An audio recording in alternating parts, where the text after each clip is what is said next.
Republican candidate Ron Paul is causing quite a stir in the 2008 presidential race. You see, while he's polling way behind the leading contenders, his fundraising is going extremely well, and his campaign is gaining major traction on the internet. Here's CNN's Jim Acosta.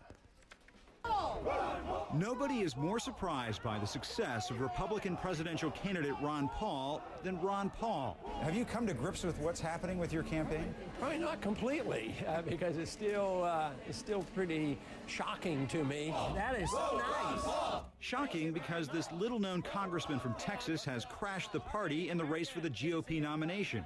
His anti-war, anti-big government views aimed at younger voters appear to be catching fire at a critical time. Like Howard Dean before him, Congressman Ron Paul is the internet phenomenon of this presidential campaign.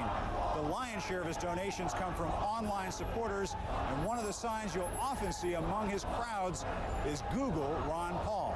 Drawing millions over the net in the last fundraising quarter, Paul has more money on hand than John McCain, and he's estimated to be the most watched presidential candidate on YouTube. There are songs about Ron Paul. Congressman Ron Paul, thank you so much for joining me. He even agreed to an interview with a college student in his dorm room. Ron Paul really is one of the surprises of the 2008 campaign.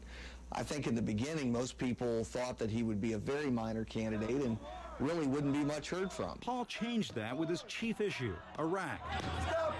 A war he says was sold to the American people with false information. Do you mean that the president and the vice president essentially misled the country?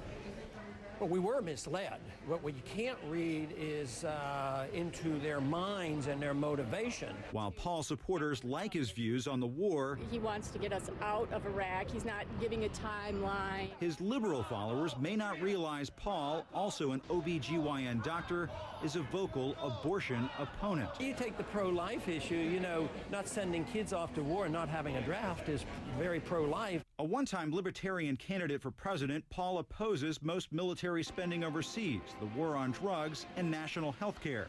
He earned the name Dr. No on Capitol Hill for voting against bills he thought were not expressly authorized in the Constitution. Do you really think it's possible that you could win the Republican nomination? Of course, it's possible. It's difficult. Is it likely, though? It's hard to say. I think it's a lot more likely today than it was 6 months ago. With the first primaries just months away, the next trick for this so-called Dr. No is getting more voters to say yes. Thank you. Jim Acosta, CNN, New York. And coming up, when